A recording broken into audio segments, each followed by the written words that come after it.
नमस्कार मित्रांनो. आजची घटना ऐकल्यानंतर तुम्हालाही जाणवेल की आयुष्यात घेतलेला एक चुकीचा निर्णय किती मोठा विनाश घडवू शकतो.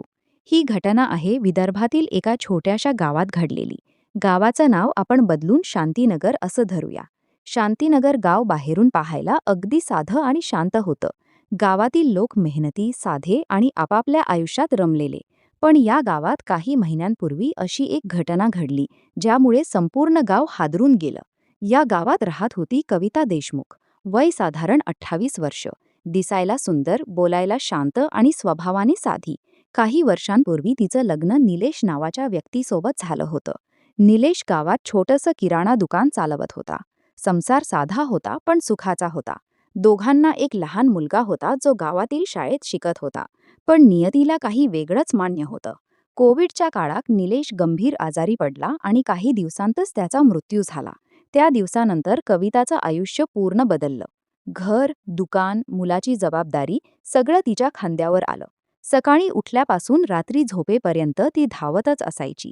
मुलाला शाळेत पाठवणं, दुकान सांभाळणं, घरकाम करणं. दिवस कामात निघून जायचा. पण रात्र झाली की एकटेपणा तिच्या मनात घर करू लागायचा. तिला नवऱ्याची आठवण यायची. कोणीतरी आपलं म्हणावं अशी भावना तिच्या मनात वाढू लागली होती. अशातच तिची जवळची मैत्रीण होती माया. एक दिवस माया दुकानावर आली होती. दोघींच्या गप्पा सुरू होत्या.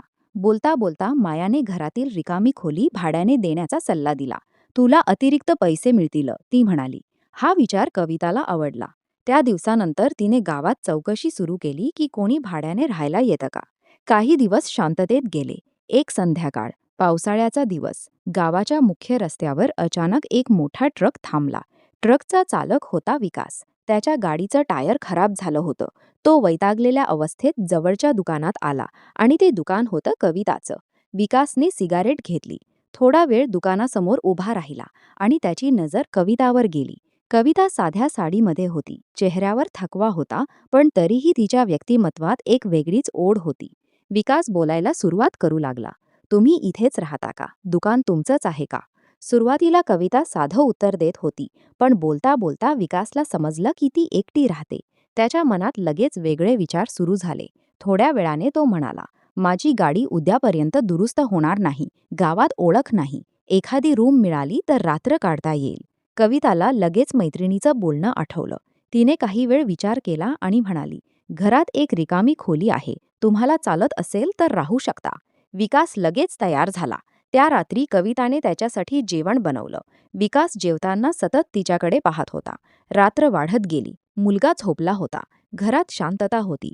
कविता पाहुण्याची चौकशी करायला गेली तेव्हा विकास तिच्याशी जास्त जवळीक साधण्याचा प्रयत्न करू लागला. सुरुवातीला कविता थोडी मागे झाली, पण विकास गोड बोलत होता. तो तिच्या एकटेपणाबद्दल बोलू लागला. तुम्ही खूप धैर्याने सगळं सांभाळताय. हे शब्द ऐकून कविताच्या मनात भावना जाग्या होऊ लागल्या. तिला अनेक दिवसांनी कोणीतरी आपली काळजी घेतोय असं वाटलं. त्या रात्रीनंतर त्यांच्या नात्याची सुरुवात झाली. सकाळी निघताना विकासने तिला काही पैसे दिले. कविताने आधी नकार दिला, पण तो म्हणाला, तुम्ही मदत केलीत, हे फक्त आभार आहेत. त्या दिवसानंतर विकास अधूनमधून गावात येऊ लागला. सुरुवातीला फक्त बोलणं, नंतर भेटी आणि मग त्यांच्या नात्याची चर्चा गावात हळूहळू सुरू झाली. कविता मात्र त्यावेळी वेगळ्याच भावनेत होती. तिला वाटत होतं की अनेक दिवसांनी तिच्या आयुष्यात कोणीतरी आलं आहे, पण तिला कल्पनाही नव्हती की हाच मार्ग पुढे जाऊन तिचं संपूर्ण आयुष्य उद्ध्वस्त करणार होता. क्रमशः मित्रांनो, कविता आणि विकास यांचं नातं आता हळूहळू वाढत होतं. विकास प्रत्येक 2-3 दिवसांनी शांतीनगरमध्ये यायचा. ट्रक रस्त्याच्या कडेला लावून तो थेट कविताच्या घरी जायचा. गावात काही लोकांच्या नजरा त्यांच्यावर गेल्या होत्या, पण कोणी उघडपणे काही बोलत नव्हतं. कवितासाठी विकास आता फक्त ओळखीचा माणूस राहिला नव्हता. तिला त्याच्यासोबत मानसिक आधार मिळतोय असं वाटू लागलं होतं. एक दिवस विकास आपल्या मित्रांसोबत बाहेर बसला होता. दारूच्या नशेत तो कविताबद्दल बोलू लागला. ती खूप चांगली आहे, माझ्यावर विश्वास ठेवते. त्याचा मित्र समीर शांतपणे ऐकत होता. पण काही वेळाने विकासने कविताचा फोटो दाखवला आणि ते पाहून समीरच्या मनात वेगळेच विचार सुरू झाले. एकदा भेट करून दे, तो हसत म्हणाला. सुरुवातीला विकासने नकार दिला, पण नंतर पैशाचा विचार त्याच्या मनात आला. त्याने कविताला फोन केला. माझा एक मित्र आहे, तो भेटायला इच्छुक आहे.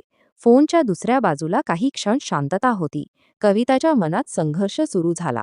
एका बाजूला तिला हे चुकीचं वाटत होतं, तर दुसऱ्या बाजूला पैशाची गरज आणि एकटेपणा तिच्यावर हावी होत होता. शेवटी ती म्हणाली, फक्त काही वेळासाठी. त्या रात्री विकास आणि समीर दोघे तिच्या घरी आले. कविताच्या मनात भीती होती, पण परिस्थिती तिच्या हाताबाहेर जाऊ लागली होती. त्या दिवसानंतर विकासने आपल्या ओळखीतील इतर लोकांनाही तिच्याबद्दल सांगायला सुरुवात केली.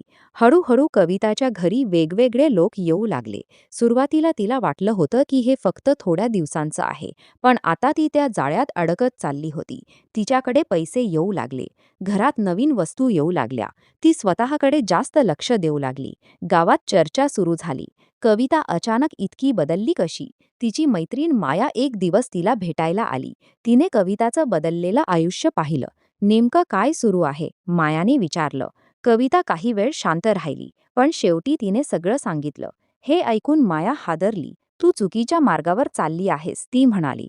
पण कविता आता कोणाचं ऐकण्याच्या मनस्थितीत नव्हती. माझं आयुष्य मी सांभाळेन, ती रागाने म्हणाली.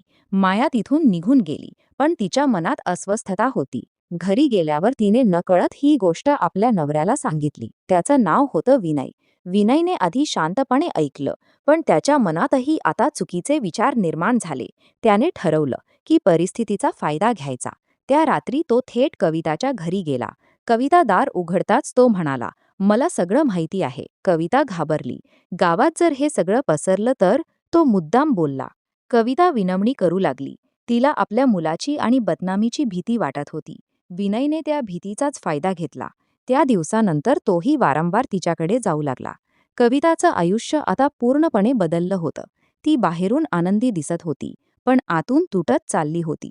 रात्रभर तिला झोप लागत नव्हती. तिला जाणवत होतं की ती ज्या मार्गावर आली आहे तिथून परत जाणं आता खूप कठीण झालं आहे. आणि मग एका दिवसाने तिचं आयुष्य कायमचं बदलून टाकलं. क्रमशः मित्रांनो, काळ जसजसा पुढे जात होता तसतशी कविता अधिकच अडकत चालली होती. तिच्या घरी आता अनेक अनोळखी लोक येत असल्याच्या चर्चा गावात सुरू झाल्या होत्या. काही लोकांना संशय येत होता, तर काही लोक फक्त कुजबूज करत होते. पण कविताला आता मागे फिरणं शक्य वाटत नव्हतं. तिचं आयुष्य दोन भागात विभागलं गेलं होतं. दिवसा ती साधी गृहिणी आणि आई होती, आणि रात्री ती स्वतःच्या निर्णयांशी झगडणारी एक अस्वस्थ स्त्री. तिचा मुलगा अजून लहान होता, त्याला काहीच समजत नव्हतं. पण अनेकदा तो रात्री उठून आईला शोधायचा. कविता त्याला जवळ घेऊन पुन्हा झोपवायची. त्या क्षणी तिच्या मनात अपराधीपणाची भावना यायची. मी नेमकं काय करते? हा प्रश्न तिला सतत त्रास देत होता. एक दिवस अचानक तिची तब्येत बिघडली. दुकानात काम करताना तिला चक्कर आली. तिच्या पोटात तीव्र दुखू लागलं. शेजाऱ्यांनी तिला जवळच्या शहरातील दवाखान्यात नेलं. डॉक्टरांनी काही तपासण्या केल्या आणि दुसऱ्या दिवशी रिपोर्ट घेऊन यायला सांगितलं. त्या रात्री कविता खूप घाबरली होती. तिच्या मनात अनेक विचार सुरू होते. दुसऱ्या दिवशी ती पुन्हा डॉक्टरांकडे गेली. डॉक्टर गंभीर आवाजात म्हणाले, तुम्हाला काळजी घ्यावी लागेल. काही गंभीर संसर्गाची लक्षणं दिसत आहेत. हे ऐकताच कविताच्या पायाखालची जमीन सरकली. ती हादरली. तिने डॉक्टरांना अनेक प्रश्न विचारले. डॉक्टरांनी तिला शांत राहण्याचा सल्ला दिला आणि उपचार सुरू करण्यास सांगितलं. घरी परतताना तिच्या डोळ्यात पाणी होतं. तिला जाणवलं की तिने घेतलेल्या निर्णयांची किंमत आता तिला मोजावी लागणार आहे.